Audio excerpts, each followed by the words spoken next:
Well, first of all, I was very happy with the level of discussion and the willingness for opposing views, or at least some differing views, to come together and discuss food and fuel. And it wasn't really food versus fuel. I didn't hear anybody come out and say we should do away with biofuels, it's causing people to starve, or it's causing our food prices to go sky high, or anything like that. It was an acknowledgement of where we're at. We're going through a changing situation. There are different views, of course, about the role biofuels should play, the role government should play in the industry, and different items like that. But overall, the discussion was a very positive one about how do we continue to produce enough food and fuel for this country and people around the world, and a different perspective, whether it's a farmer perspective or an industry perspective, someone in the food industry, for example, or someone from a more government analytical standpoint. You can look at it from many different ways, and you can do whatever you want to do with numbers, obviously. But the bottom line, I think, was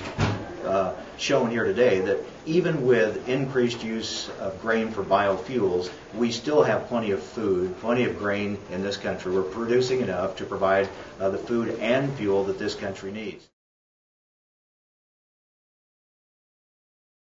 The big question that was addressed here, and the challenge, is to look ahead. Where do we go from here? How do we continue to meet the renewable fuel standard? What impact will it have down the line? And that gets a little fuzzy, as we've all seen in recent weeks. It's hard to predict what's going to happen in the economies and in the financial markets on down the line. All of that comes back to bear on this, and farmers' decisions, lowering grain prices now, higher input costs, how will that impact farmers' decisions as far as what they're going to plant in the future? The economic condition of some of our ethanol plants, that's very much in question right now too. So really, there are a lot of questions. As far as we've come, we've got a long ways to go here and a lot of things to settle out, but I think definitely we see that the biofuels are going to play a part in the future. It just depends on how big a part and how that part is shaped.